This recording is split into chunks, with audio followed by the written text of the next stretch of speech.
Hi, so today for my video project, I am going to be talking about how to find the volume of a cone and why the formula that we use to find the volume of a cone works so that my students can understand why the formula works. So first off, we want to make sure that the students understand what a cone is.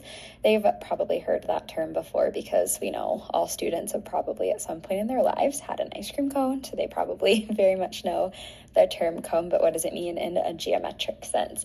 So in this slide here, we have some images that represent what a cone looks like. But in essence, a cone is a three-dimensional shape that has a circular base. So you can see in all of these pictures, the cones here, as well as the ice cream cone itself.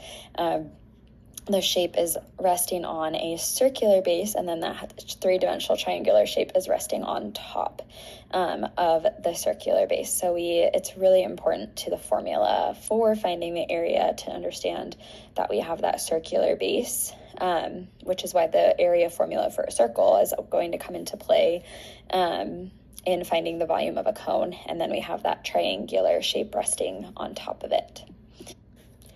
So this question was actually one that I personally was struggling to understand. So I did a lot of watching some videos and did some research to try to understand this question. Me personally, finding the volume and surface area of three-dimensional shapes, I remember struggling with that in school.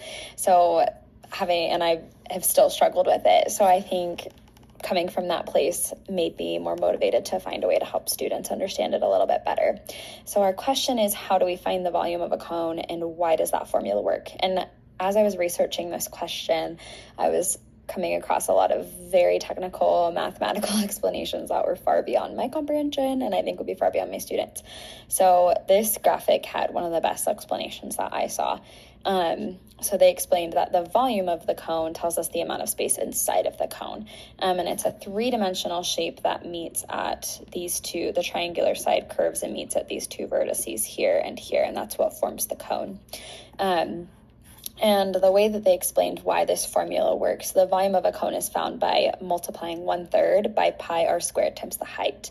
Pi r squared times the height is the formula to find the volume of a cylinder, and then we divide that by 3. So what I was having a hard time understanding is, where did that come from? Why was it divided? Why were we dividing by 3? And I found the answer in that a cylinder, if you took 3 cones that are the same size, you would create a cylinder.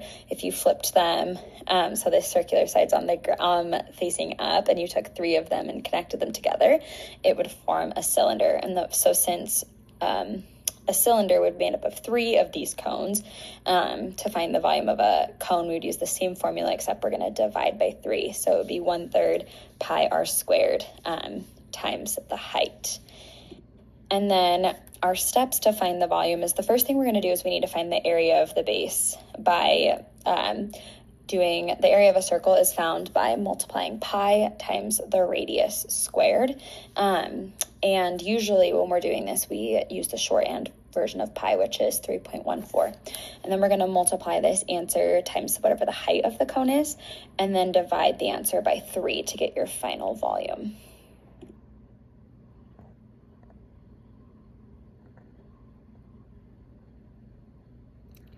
So to do this final example, if I were to give an example to a student, the height of this triangle or cone is 8 centimeters, and then the radius is 3. So I would do 3.14 times 3 squared times 8, which was 3.4 times 9, because 3 times 3 is 9 times 8 divided by 3. So that equaled 226 and 800ths. And then if I go ahead and divide that by 3, my final volume is 75 and 3600 centimeters cubed. So that would be how I would find the area or volume, of a cone and why that formula works.